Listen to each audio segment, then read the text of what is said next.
ladies and gentlemen. I'm so glad that you could join us today for this Wednesday, July 25th, 2001 broadcast.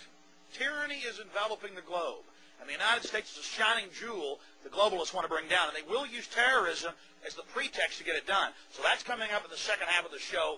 Very important information. I'm going to put the call out that you call the White House and tell them, look, we've seen the news stories that you've wanted to blow things up, that you have blown things up, and that you're saying that 4 million of us are going to die and we need martial law and the Associated Press at one of your little drills you had,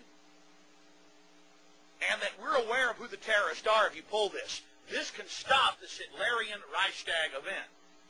I want to put the toll-free number up for Congress. And I won't want you to believe Alex Jones. I want you to go get these news stories off my website. I want you to call these major newspapers. I want you to find out these statements were true by the White House about preparing for martial law.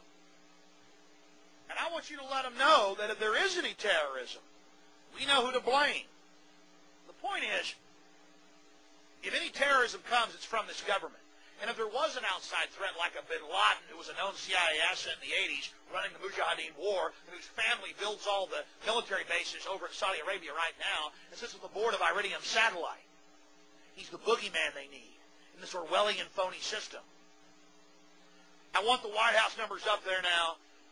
A big part of the solution, after you research all the government terrorism and check out what I'm saying is true, call the White House and tell them, we know the government's planning terrorism.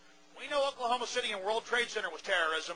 We know the Joint Chiefs of Staff wanted to blow up airliners, Baltimore Sun.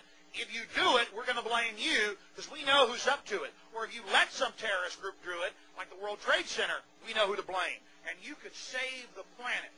I'm calling it Operation Expose the Government Terrorists.